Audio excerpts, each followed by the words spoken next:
안녕하세요. 단독자TV의 단독자입니다. 이번 시간에는 그 사회학, 시카고 학파를 제가 몇 주 동안 좀 얘기를 했었는데 그 시카고 학파 부분을 이제 마무리 짓는 시간으로서 오늘 활용을 하고 시간이 좀 남으면 엘튼 메이오의 호손 실험, 인간관계론의 이제 어떻게 보면 태동을 알린 어떻게 보면 시작을 알렸던 그 실험 하나를 말씀드리고 그것의 의의까지 말씀드리고자 합니다. 시간이 될지는 모르겠는데 최대한 빨리 진행을 해보도록 하겠습니다.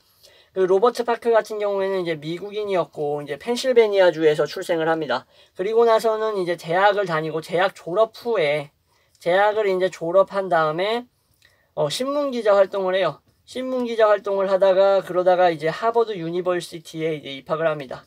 하버드 대학에 입학을 해서 여기서 이제 철학하고 심리학을 배워요. 뭐 이러한 과정만 봤을 때 뭐 느낌이 오시죠. 뭐 어느 정도 그래도 유능한 사람이었구나. 머리가 좋고 어떤 재능이 좀 있었던 사람이었구나라는 게 좀 느낌이 오실 겁니다. 뭐 엄청나게 비범하고 뭐 출생부터 남다르고 뭐 그랬던 부분은 없죠, 사실상. 그렇지만 뭐 대부분의 사회학자가 그렇듯이 약간 노력형이라고도 보실 수가 있겠네요. 어쨌든 파크에 대해서 제가 뭐 옆집에 살면서 뭐 다가회 같은 것을 열어서 뭐 초청돼가지고 뭐 점심 만찬에 초청돼서 가서 뭐 대화를 나눠보고 뭐 이러진 않았기 때문에 뭐 그 이상 자세하게 말씀드리기가 애매하지만 어쨌든 좀 유능한 사람이었던 것 같다라고 유추해 볼 수가 있겠습니다. 그래서 이제 뭐 이 하버드 대학을 졸업을 하고 나서가 끝이 아니겠죠, 당연히. 여기서 이제 독일로 넘어가게 돼요. 이 독일에서 이제 중요한 이제 전환점이 오는데 이 전환점이 뭐냐면은 게오르크 진멜이라고 제가 그 사회학 초창기에 이제 영상 찍으면서 말씀드렸을 거예요. 말씀을 드렸는지 안 드렸는지 지금 정확하게 기억은 안 나는데 뭐 안 드렸을 거라고 이제 가정을 하고 다시 한번 말씀드리겠습니다. 이 진멜 같은 경우에는 형식사회학자였어요. 형식사회학. 형식사회학이 뭔지 또 궁금하신 분들이 있을 텐데 이 형식사회학은 종합사회학하고 반대예요. 종합사회학. 이 종합사회학은 또 뭐냐 그러면 종합사회학 같은 경우에는 중요한 사람이 이제 콩트하고 어거스트 콩트하고 허버트 스펜서가 있습니다. 스펜서하고 콩트는 제가 분명히 말씀드렸던 것 같아요. 분명히 시작 부분에. 이 두 사람 같은 경우에는 그 뭐였냐면은 종합사회학이라고 해서 이 사회학이라는 것은 어떤 학문이냐라고 했을 때 뭐 사회와 관련된 여러 가지 요소들이 있죠. 뭐 인간이라든가 환경 그리고 뭐 심리적인 부분 그리고 또 다양하게 있죠. 법학, 정치학, 경제학 이런 것들도 전부 다 어떻게 보면은 사회를 구성하고 있는 학문들이죠. 이러한 것들을 포괄적으로 연구하는 학문이 바로 종합사회학이다 라고 얘기했던 사람이 이 콩트와 스펜서예요. 거의 사회학 초창기의 학자들이었죠. 그죠? 물론 진멜도 초창기라고 볼 수 있는데 이들과는 다른 노선을 걸었던 게 뭐냐면은 형식사회학이라는 부분인데 이 진멜은 형식사회학에서 뭐라 얘기하냐면은 인간관계의 형식이 사회를 결정하고 있다라고 본 거예요. 인간관계의 형식이 우리의 사회를 결정하고 있다. 자, 이것에 주목하는 게 뭔지 말씀드릴게요. 뭐 예를 들어서 이장이 있고 그 마을, 그 이에 뭐 주민들이 있겠죠. 또 군수가 있고 또 그 군에 또 주민들이 있고 그러면 그 군의 주민들과 그 군수와의 또 인간관계가 있을 것이고 또 옆집에 있는 또 어떤 철수라는 사람과 그리고 또 저 마을에 있는 또 뭐라 그래야 돼 논이나 밭을 운영하고 있는 또 뭐 영이라는 사람이 있겠죠. 또 그 사람들끼리의 또 인간관계가 있겠죠. 뭐 곡식을 빌려주고 뭐 나중에 뭐 갚는다든가 뭐 이러한 뭐 아니면은 뭐 모내기를 할 때 뭐 도와준다든가 뭐 농산물이 오면 뭐 서로 뭐 나누고 공유한다든가 등의 뭐 이러한 수많은 인간관계 형식도 있을 거고 또 그 당시 이제 미국 사회 같은 경우는 보안관이 있었기 때문에 보안관과 그 보안관의 보호를 받고 있는 주민들 사이의 관계도 있었겠죠. 그죠? 그러니까 치안이라든가 경제라든가 농업이라든가 이런 수많은 이러한 우리 사회 속의 분야들 이러한 사이에 거미줄처럼 서로 인간관계가 퍼져져 있잖아요. 그죠? 이거는 필수 불가결한 부분이고 이러한 인간관계 형식의 집합 그리고 이러한 틀 자체가 하나의 사회학의 본질이라고 봤던 게 바로 진멜인 거예요. 그래서 상하관계 직장의 이제 상사와 그리고 그 하급자 간의 관계라든가 아니면은 서로 싸우는 적대 관계, 투쟁 관계, 그리고 서로 일을 나눠서 하는 아까 말씀드렸던 뭐 모내기 같은 분업 관계, 뭐 협동 관계 같은 이러한 온갖 인간관계의 형식들이 있죠. 이러한 것들이 전부 다 한마디로 진멜이 생각하는 사회의 모습이었다라고 할 수 있겠습니다. 이렇게 이제 말씀드리면 진멜이 어떤 사람이었는지 이제 감이 좀 오시죠. 이러한 독일의 이제 사회학자 진멜에게 바로 로버트 파크가 배웁니다. 사회학을 배우고, 그리고 나서 이제 1914년이 중요해요. 1914년이 이제 파크가 50세가 되던 해인데, 이 해에 이제 시카고 대학에서 이제 초대를 합니다. 파크 씨 이제 우리 시카고 대학의 이제 사회학부에서 같이 연구해보는 게 어떻겠습니까? 하고 초대가 와서 파크가 거기에 이제 승인을 하면서 시카고 대학 사회학부의 이제 일원으로서 도시사회학을 본격적으로 연구하면서 그의 이제 대표적인 사회학자로서의 어떻게 보면은 업적이나 삶이 본격적으로 진행된다라고 보시면 되겠습니다. 네, 이렇게 해서 파크가 이제 어떠한 이제 과정을 거쳐서 사회학자가 됐는지, 이 부분이 파크에게 있어서 가장 중요한 부분이라고도 할 수 있기 때문에 이렇게 간단하게 말씀을 드렸고, 그러면 이제 파크가 얘기했던 바로 그 중요한 개념이었던 마지널맨에 대해서 말씀드려야겠죠. 마지널맨. 사실상 오늘 핵심은 이 마지널맨을 말하는 게 핵심입니다. 마지널맨이라는 것은, 자, 뭐냐면은 간단하게 말씀드리면은 여러 가지 문화에 불완전하게 소속되어 있는 거예요. 그러니까 한마디로 여기저기 이제 거미발을 이제 뻗치고 있는 사람들인 거죠, 한마디로. 그러니까 다시 한번 이제 말씀드리면, 이것은 이제 뭐 이민자라든가 소수민족 같은 사람들, 뭐 예를 들면 이렇겠죠. 그리고 뭐 개종자들 있잖아요. 예, 뭐 다른 종교로 이제 뭐 종교를 이제 바꾼다거나 하는 사람들, 이제 그런 사람들 같은 경우에는 이제 어느 사회에 이제 분명하게 소속돼 있기가 힘든 경우가 많죠. 그렇죠? 특히나 이민자 같은 경우는 그렇잖아요. 예. 물론 이제 그 예전 사회를 떠나왔다고 하더라도 그 예전 사회의 그 잔향이라든가 약간 그런 잔재물을 여전히 내면적으로나 외면적으로 가지고 있잖아요. 그죠? 그런 부분들에 있어서 이제 파크가 얘기했던 부분이 바로 이런 측면이라고 이제 보시면 되겠습니다. 그러나 이제 이렇게 끝내지 않고 좀 더 구체적으로 말씀을 드리겠습니다. 자, 이 이제 파크가 이 마지널맨을 어디서 얘기했냐면, 이제 문헌이 있어요. 문헌 이제 뭐 일일이 이제 쓰기가 좀 그런데 일단 쓰겠습니다. 쓰기가 그런데 쓴다니까 좀 웃긴데, 휴먼 그 미그레이션, 뭐 이주 뭐 이런 거겠죠. 뭐 인간 이주 뭐, 그리고 뭐냐, 마지널맨. 여기서 이제 더 마지널맨이라고 나옵니다.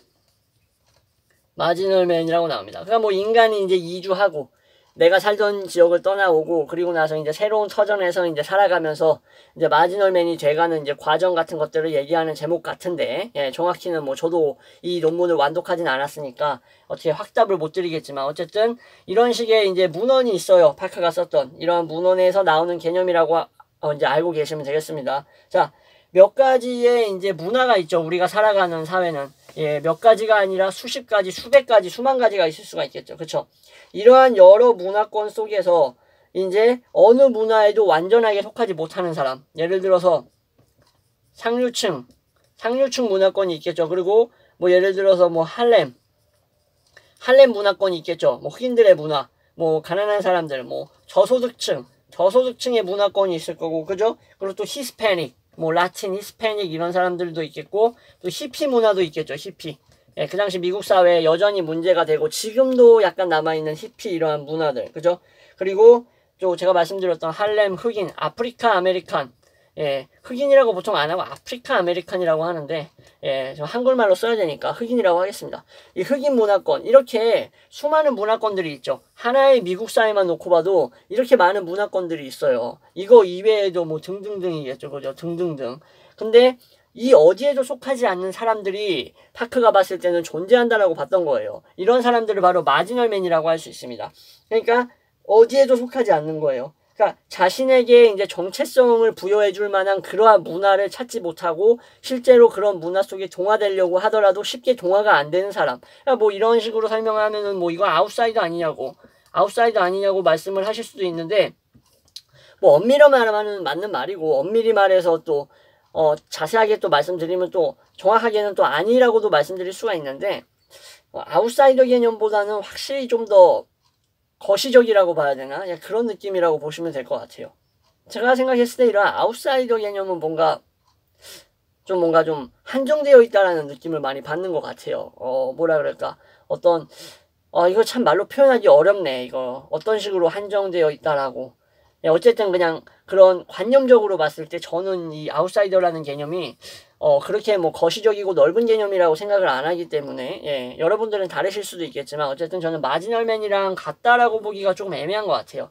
어쨌든, 이 마지널맨 같은 경우에는 자신의 일관된 정체성을 찾기는 어렵지만 좀 장점이 있어요. 장점이 뭐냐면은, 이 복수 문화, 이 여러 문화들의 이제 어떻게 보면은 경계에 놓여 있기 때문에, 그렇기 때문에 이러한 각각의 문화들 있죠. 상류, 히피, 아프리카, 아메리칸, 할렘, 뭐 저소득층, 히스패닉 같은 이러한 온갖 문화들을 객관적으로 볼 수가 있다라는 거예요. 마지널맨은 객관적으로 하나의 문화에 속해 있으면 그 문화에 대해서 이제 어떻게 보면은 뭐 자문화 중심주의라고 하는 너무나 많이 들어봤던 그 사회문화 시간에 거의 단골로 나오는 그런 용어들 있잖아요. 개념들. 그러한 것에서 좀 벗어날 수가 있다라는 거죠. 이러한 마지널맨의 이러한 입장에서는. 그러니까 일종의 뭐 어느 문화에도 속하지 못하는 사람들의 일종의 정신승리라고 보실 수도 있는데, 이런 객관성을 가지고 객관적인 자세로 여러 문화를 이제 파악할 수 있다. 그리고 또 다른 장점이라고 하면 이러한 문화들 사이에 온갖 융합이 일어나겠죠. 문화 동화, 그죠? 문화 동화가 일어나서 이러한 문화 동화들을 이제 수용하는 데 있어서 오히려 마지널맨이 하나의 문화에 이제 속해 있었던, 한마디로 고지식하게 박혀 있었던 그런 보수적인 입장의 사람들보다도 이 수용성에 있어서 좀 더 용이한 측면이 있지 않나라는 생각을 했던 겁니다. 파크는.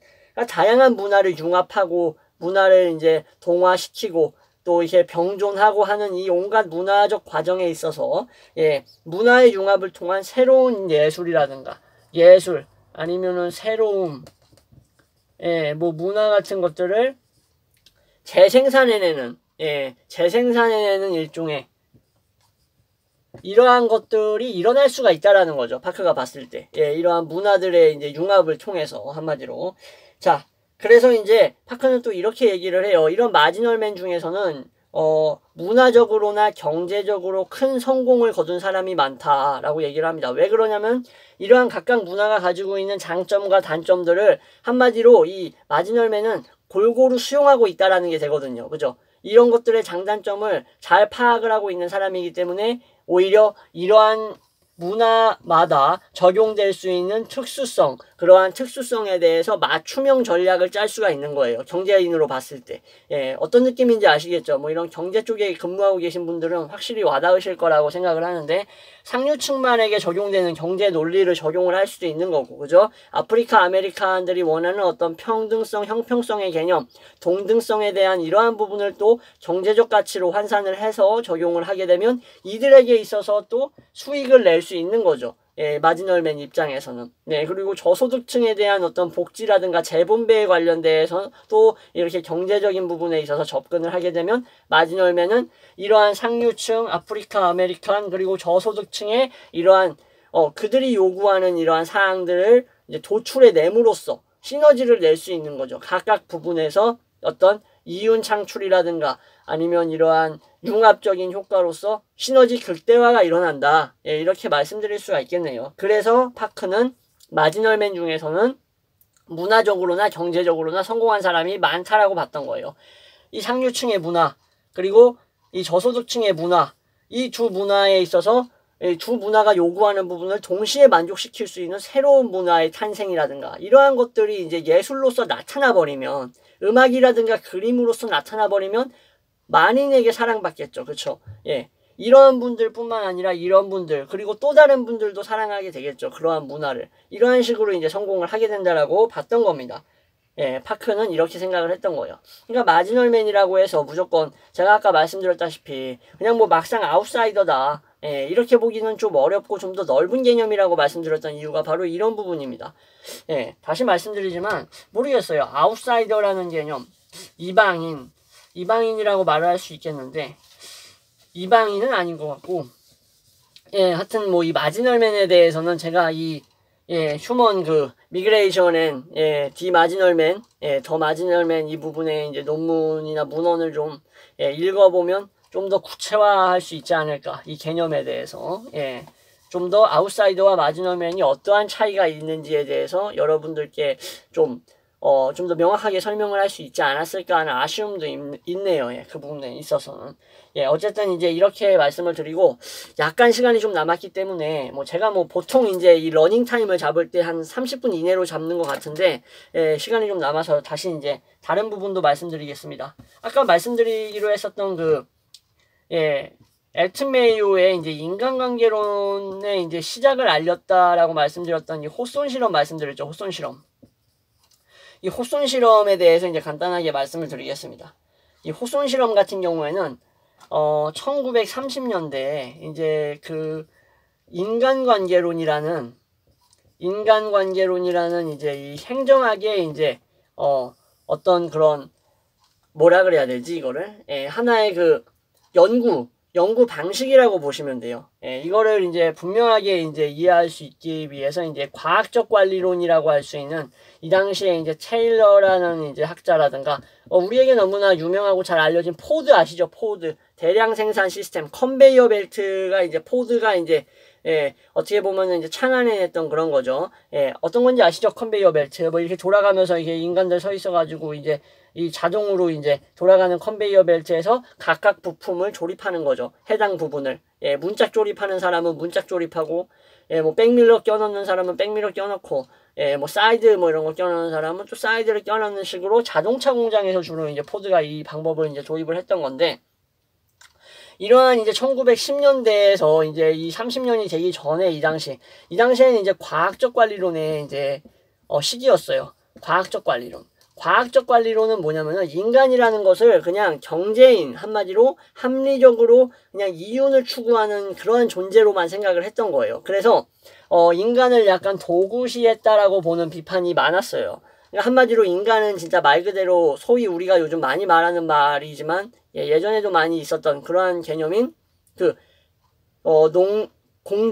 공장에 이제 부품화되는 거죠, 인간이. 하나의 그 부품으로서 작용하는 거예요. 도구화되는 거죠. 그러한 이제 비판을 많이 받았던 게 이 과학적 관리론이에요. 한마디로 최대 생산을 위해서 어떠한 방법을 써야 되는가. 그럼 인간을, 도구처럼 사용을 하는 거예요. 자, 도구처럼 사용한다라고 말을 하는 게 너무나 이제 좀, 불명확하다라고 하면은 제가 좀 더 자세하게 설명드리면 뭐냐면은, 시간하고 이 동작 관리라는 말로 표현을 합니다. 시간 동작 관리. 그러니까 시간과 이 동작 그 업무량을 정해놓는 거예요. 1일 업무량. 그래서 1일 업무량에 그 업무를 달성을 하면 성과급으로서 돈을 더 많이 주고 업무를 달성을 하지 못하면 페널티를 약간 매기는 식의 이러한 식으로 이제 동기부여를 하겠다라는 거예요. 근데 이제 이 1일 업무량, 1일 과업량을 설정하는 데 있어서 이 과업량 같은 경우에는 누구나 달성할 수 있는 수준이 아니라 좀 어려운 수준인 거죠. 좀 어려운 수준인데 그럼에도 불구하고 뭐 이 과업량을 맞춘다라고 하면은 이 사람에게는 인센티브가 제공되는, 그러니까 거의 성과급의 어떤 시초 같은 느낌이 들죠. 그죠? 그런 이제 방법을 통해서 생산성을 늘려보자라고 했던 게 바로 이 과학적 관리론이라고 할 수 있습니다. 이거에 대한 비판 제가 말씀드렸다시피 이 인간성에 대한 완전히 뭐라 그래야 되지? 고려되지 않는 인간성을 완전 배척하는 이러한 모습들이 상당히 비판이 많이 됐었는데 그러한 것들에 대해서 이제 인간관계론이 여기에 대한 비판점으로서 이제 도입되게 된다고 볼 수 있습니다. 이 호손 실험은 이제 공장 노동자들에게 이제 실험을 한 거예요. 어떤 실험을 했냐면은 시카고의 이 공장에서 이 노동자들에게 이 생산성에 영향을 미치는 것이 무엇인가에 대해서 알아내고자 한 거예요. 생산성에 무엇이 영향을 미치는가? 생산성. 그래서 조명도를 처음에 연구를 합니다. 1차 호손 실험 때. 그래서 뭐 조명이 어두울 때 공장 노동자들의 생산량, 뭐 조명이 밝을 때 생산량 이런 걸 했는데 뭐 그다지 뭐라 그래야 돼? 이 인과성이 없다라는 거예요. 뭐 중구난방이라는 거지. 뭐 어두울 때 잘 만들다가 또 못 만들었다가 한다는 거예요. 근데 여기에 이제 생산성에 영향을 미쳤던 게 뭐냐면은 이 비공식 조직이라는 거예요. 비공식 조직. 이 비공식 조직에 대해서 말씀드릴게요. 이 인포멀 그룹이라고도 말을 하는데 이 노동자들의 서로 관계라는 거예요. 관계, 인간관계. 말 그대로 서로가 얼마나 친근하게 지내는가. 그리고 이 뭐 일이 끝나고 뭐 이런 거 있잖아요. 뭐 사내 뭐 축구 동호회 뭐 이런 거 있잖아요. 이런 것들을 이제 뭐 비공식적으로 이제 자연 발생적으로 이제 만들어진 이러한 집단이라고 보통 보는데 이러한 것들이 오히려 영향을 크게 미친다라는 거죠. 예. 그러니까 이 시카고 호송 공장에서의 실시한 실험을 통해서 이러한 인포멀 그룹, 비공식 조직이 이러한 노동자들의 어떤 사기를 진작시킨다거나 생산성을 향상시키는데 상당히 기여를 많이 한다라는 거예요. 오히려 이러한 공식적인 어떠한 그런 조직의 역할이나 이런 것보다. 예, 이게 바로 이제 인간관계론에 있어서 상당히 중요한 부분이고, 인간을 뭐로 봤냐면은 경제인이라든가 합리적 인간이라기보다 인간을 사회인의 측면에서 봤다라는 게 중요해요. 사회인의 측면, 인간은 단순히 경제적 동기로만 움직이는 게 아니라는 말이에요. 이 부분에 있어서는 상당히 어느 정도 이제 동감할 수 있는 그런 부분이라고 할 수 있겠죠. 그렇죠? 물론 돈이 중요하죠. 일을 왜 다녀? 하면은 당연히 가장 먼저 말할 수 있는 게 바로 경제적인 부분이죠. 경제적 동기. 그게 없으면 일 아무도 안 하겠죠. 웬만하면은. 뭐 하는 사람도 있겠죠. 뭐 자기 자아실현적 측면. 그런 건 논외로 하고 나중 문제니까. 가장 핵심적인 그 가치라고 해야 되나? 목표는 바로 돈을 벌기 위한 거잖아요. 그죠? 그래서 그러한 경제인이라는 것을 부정할 수는 없지만, 그래도 여러분들도 이런 말씀 많이 하시고 많이 듣잖아요. 진짜 인간관계가 너무 스트레스 받게 한다. 사회에서 이 사내 관계, 인간관계, 상사와의 관계, 동료와의 관계 진짜 X 같아서 때려치고 싶다라는 얘기를 많이 할 거예요. 주변에서도. 그만큼 이 인간과의 관계, 서로의 이러한 어떤 유대라든가 사회적 측면이 이런 경제적 동기만큼이나 오히려 그것보다도 훨씬 더 중요하게 영향을 미친다라는 거예요. 개인의 업무 능률이라든가 효율에 있어서. 그거를 발견할 수 있었던 그 거의 뭐 최초의 실험이라고 할 수 있는 그 호손 실험, 이런 측면에 있어서 이제 호손 실험이 의미를 지닌다라고 할 수 있습니다. 이 내용이 왜 사회학이 나오냐? 사회학적인 부분하고도 상당히 연관이 있죠. 그렇죠?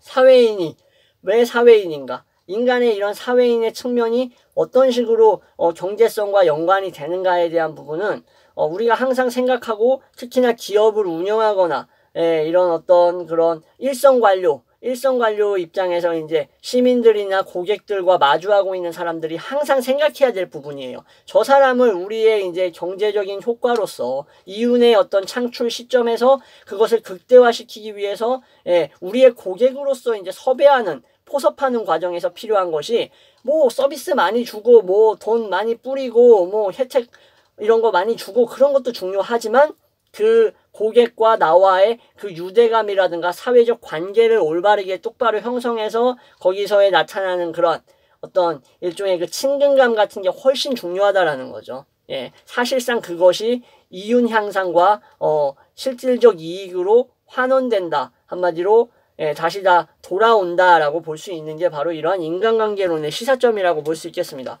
물론 이러한 인간관계론도 한계점이 있겠죠.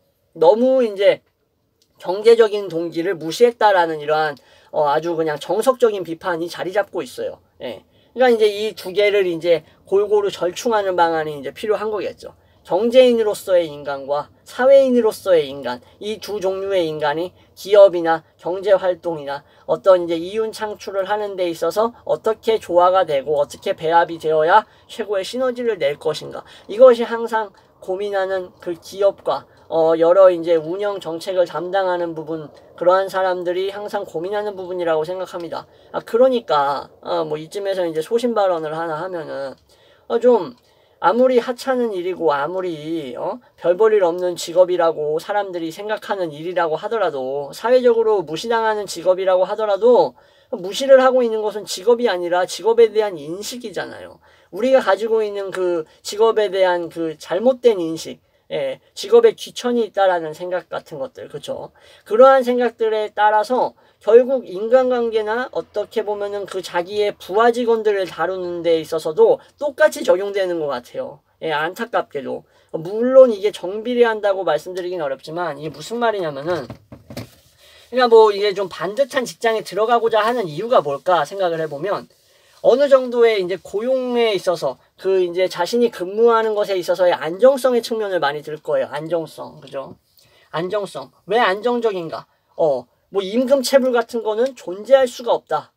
좋은 기업에 들어가면. 그리고 사내 복지라던가 뭐 여러 가지의 보장되는 측면이 많다. 뭐 복지성 이런 것들을 많이 들겠죠. 그쵸? 근데 이런 것들을 진짜 부정할 수가 없는 부분이에요. 예, 이런 것들이 사회적으로 막말로 진짜 천대받고 멸시받는 직업들 있잖아요. 직업들. 이런 직업들은 천대받고 멸시받을 일이 아니에요. 예, 분명히 말씀드리지만 우리 사회와 사람들의 인식이 이렇게 형성시켜 놓은 거예요. 인간들의 인식이. 어쨌든 근데 이러한 종류의 직업들 있죠. 이러한 종류의 직업들은 진짜로 여기에 종사자들이 뭐 예를 들어서 뭐 고용주가 될 수도 있겠죠. 고용주. 종사자들이라고 해서 무조건 직원이지는 않을 거 아니에요. 그렇죠? 천대받고 멸시받는 직업 중에서도 어떤 이런 관료적이고 계층적인 측면이 있어서 고용주라든가 뭐 여기에도 CEO가 있을 수 있잖아요. 이런 천대받는 직업에도 CEO, 최고 경영자 뭐 이런 식으로 이제 최고 상급자 뭐 이런 식으로 존재하겠죠. 예, 이런 계층이. 근데 이러한 CEO나 고용주라든가 담당자들이 보면은 진짜 천대받고 멸시받을 만한 인간성을 지닌 경우가 있어요. 진짜. 이게 진짜 놀라운 부분이에요. 이게 이런 인식을 만들어내는 데 있어서 이러한 이 인간성 차원이 시너지를 저는 불러온다라고 생각해요. 이런 말들을 하잖아요. 사람들이. 야, 진짜 너는 그 일을 할 수밖에 없는 놈이다. 아, 이 진짜 모욕적인 말이죠. 네. 이 온갖 이 사회의 이 안 좋은 인식과 그 사람이 보여주는 그 고유의 인간성이 진짜 말 그대로 시너지를 이루어가지고 사람들에게 눈에 진짜 쓰레기 같은 직업이다라고 인식이 박혀버린 거잖아요. 그딴 일을 하니까, 그딴 일을 하는 사람이니까 너는 인간성이 그래라고 결론이 도출되는 거예요. 근데 사실상 이거에 있어서의 인과성은 크지 않아요. 그죠? 이거에 있어서 인과성은 크지 않은데 이렇게 인식될 수밖에 없는 게 진짜 이런 사람들이 이런 멸시받고 천대받는 직업의 이제 사람들이 종사자들이 진짜 이러한 좀 인간성이 결여되어 있는 부분을 많이 보여요. 진짜로. 예, 상대적으로. 예, 이러한 부분이 전 너무 아쉬운 거예요. 이러한 직업에 대한 이러한 인식을 더 더럽히고 있다라고 생각을 해요. 물론 좋은 직업, 좋은 직장을 가지고 있어도 인간성이 파탄을 겪고 있는, 이미 인간성 파탄을 겪어서 내리막길에 거의 치닫은 인간들이 있어요. 분명히 있는데 근데 상대적인 측면에서 봤을 때 상대적으로 봤을 때 이러한 안정성과 복지성을 제공해주는 직업, 이러한 것들을 선호하는 이유가 단순히 이러한 안전성, 복지성만을 위해서만 선호한다라고 볼 수가 없다라는 거죠. 제가 하고자 하는 말은. 진짜로 이러한 인간관계적 측면, 아까 제가 말씀드렸던 호손 실험, 엘튼 메이어의 호손 실험에 있어서 이런 비공식 조직에 있어서 이런 비공식적 차원, 인간관계 유대감 차원에 있어서 이런 천대받고 멸시받는, 사회적으로 이렇게 대접받는 직업들은 진짜 여기 종사하는 사람들을 보니까 인간성이 거의 7알이나 8알은 쓰레기더라. 예, 이렇게 결론이 나오게 되는 거죠. 예, 어떤 느낌인지 아시겠죠? 예. 그래서 저는 참 아쉬운 것 같습니다. 예, 정말 안타까워요. 예. 왜 그럴까 생각도 해봤는데, 뭐 직업이 이제 이런 천대와 멸시를 받을 만큼 힘든가라고 봤을 때, 이 힘든 것의 유무에 따라서 나뉘는 것 같진 않아요. 예, 직업이 힘들고 쉽고의 문제가 아닌 것 같아요. 그렇게 따지면은 몸이 힘든 일을 하는 분들, 택배기사들은 완전 인성이 다 개차반이어야 돼. 진짜. 뭐 하루에 막 16시간씩 일하는 분들은 이 논리에 따르면은 몸이 힘들기 때문에 완전 인간성이 개빠야 된다고요. 예. 진짜 막 좀 운전하다가 좀 앞차 막히거나 이제 대로변에서 이제 빨리빨리 이제 진행이 안 되고 체증이 일어나면 막 그냥 창문 열고 뭐 이 개소 XX야 지금 빨리 가야 되는데 안 비켜 그러고 뭐 이제 경적 울리고 막 난폭 운전하고 이래야 돼요. 진짜 몸이 힘드니까 그 이론에 따르면 그 논리에 따르면 그죠? 근데 그렇지도 않잖아. 좋으신 분들 진짜 힘든데도 열심히 하고 항상 밝으신 분들 있잖아요. 예. 또 저한테 또 이제 얼마 전까지 또 이렇게 택배로 이제 책을 배달해 주시던 배송해 주시던, 예, 한마디로 배송해 주시던 우리 또 모모 택배 회사의 또 우리 또 택배 기사님 좀 항상 제가 감사하게 생각을 하고 있어요. 예. 엘리베이터도 없는 이런 아파트에 이제 5층까지 올라오셔가지고 저한테 이제 또 이제 책 주문하면은 또 책 이제 놓고 가주시고 하는데 문 앞에 그런 분들 생각하면은 몸이 힘들다고 다 개차반은 아닌 것 같아요. 제가 그분하고 이제 우연찮게 이제 저희 이제 앞마당에서 한번 이제 뵀던 적이 있어요. 이제 물류를 정리하고 계셨는데 되게 밝으시더라고, 진짜. 힘든데도. 예. 전화통화하고, 집 앞에 놓고 갈게요. 뭐 이렇게 전화통화하거나 아니면 오늘은 다리가 아프니까 저기 뭐 우편함에다가 넣어놓고 갈게요. 뭐 이런 식으로 얘기를 저한테 하시는데, 항상 이제 긍정적으로 말씀하시고 얼굴이 밝으셔. 근데 그런 논리에 따르면 힘든 일을 하면은 그러면 안 되잖아. 힘든 일을 하면 완전히 깡패 같아야 되잖아. 근데 그렇지가 않더라고요. 제가 봤을 때는 모든 게 다 예외가 있겠지만, 예.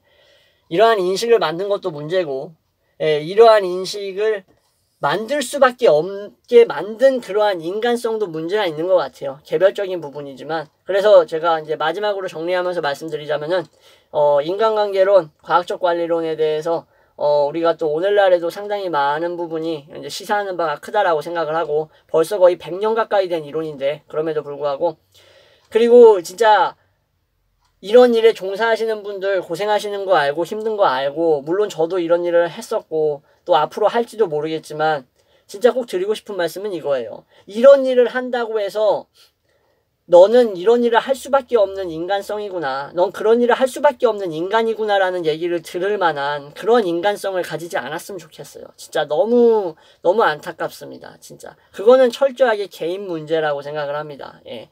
어떤 일을 하냐, 내가 이런 역 같은 일을 하니까 내가 이렇게 무시당한다라고 말을 하기보다 물론 그러한 무시를 하는 사회의 문제도 있겠지만 나의 인간성을 한번 돌아봤으면 좋겠어요. 네.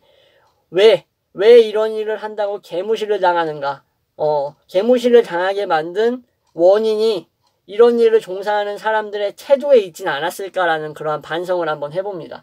예, 어쨌든 이렇게 해서 예, 영상 오늘 마무리 짓고 시카고 학파도 끝났고 이제 다음 사회학 영상은 제가 이제 봤을 때 이제 그람시 좀 얘기하고 그리고 이제 아마 좀 더 진행하고 이제 현대로 넘어갈 것 같습니다. 예.